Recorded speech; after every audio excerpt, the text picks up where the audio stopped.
جدا مميز ministeera looreetiin nageenya addunyaa kabajamoo Dr. Abiy Ahmed Ali fardiin wadaasan yeroo ammaa kana marfata jeneraal Waaqoo guutuu ta'aa jira.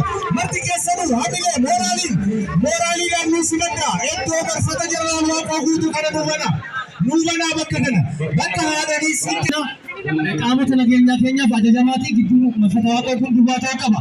Farda dura gamana waan ta'eef farda dura naannoo waan ta'eef iddaan buqqifna dadhabnu ilmaan itti guddifna jedhee ilmaan santu nuyi har'a seenaa dalage baga gammaddan baga waliin gammanne hundi keessanuu bakka jirtaniin harka walitti dhahaa shubbisaa farda abbichuun fakkeenya gootummaa godhee nu badhaase kana nuu simadhaa marti keessanuu bakka jirtaniin dubartoonni ililchaa warri dhiiraa harka walitti dhahaa farda fakkeenya gootummaa fakkeenya dirree lolaa ka'ee nuu simadhaa please.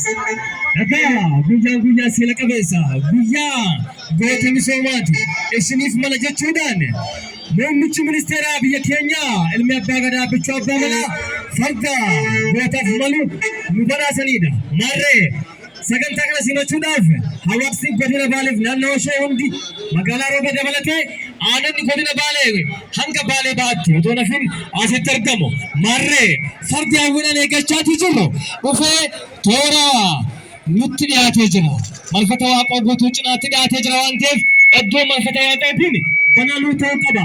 Qaamota nageenyaatiif milishoota keenyaaf ajajamaa ta'u karaa nuuf banan waamicha keenyas jiraatu amma sirrii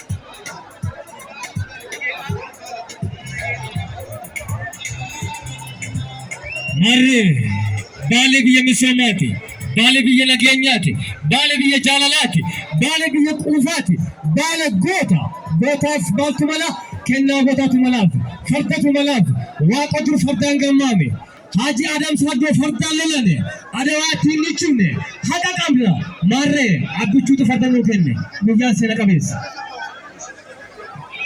Maanguddoonni farda abbichuurraa badhaasaan fudhatan keessummaan kabajaa guyyaa har'aa kabajamoo Dr. Abdulaziz Daawud akkasumas hooggansa godina Baalee Bahaa wajjin hooggansa bulchiinsa magaalaa Roobee wajjin ta'uudhaan fakkeenya misoomaa fakkeenya gootummaa fakkeenya nageenyaa taanee keenyatti Waaqoo guututu diddaa gabrummaa ittiin gaggeesse fardi abbichuun nu badhaase sangaan fardaa kun asitti argameera. Ilil jedhaa baga gammaddan hundi keessan hamilee mooraalii kenna ክቡር ጠቅላይ ሚኒስትር ዶክተር አብይ አህመድ ባሌን የሰላም አምባሳደር አድርገው ባሌን የልማት አምባሳደር አድርገው በኦሮሞ ታሪክ አባቶቻችን አድዋ ላይ በፈረስ ነበር የተዋደቁት። ዋቆ ጉቱ በፈረስ ነበር የተዋደቀው። በኦሮሞ ባህል መሰረት ፈረስ የጀግንነት ተምሳሌት ነው። እንኳን ደስ ያላችሁ baga gammaddan ililcha marti keessan baga gammaddan baga geessani fardi hawwinaan eeggachaatu jirru dhufee asitti argamee jira. Marree abbichuun Dr. Abiy Ahmed muummeen keenya farda nu badhaasani kabajatu isaaniif mala ulfaadha.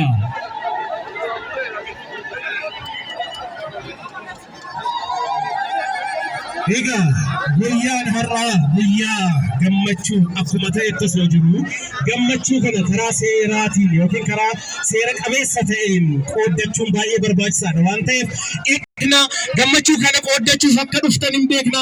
Gammachuun keenya ግን addunyaatti akka mul'atu Itoophiyaan guutuun akka laaltu barbaanna waan ta'eef iddoo kana nu qulqulleessa. Keessummoonni kabajaa bakka ta'an fuuldura kanarraa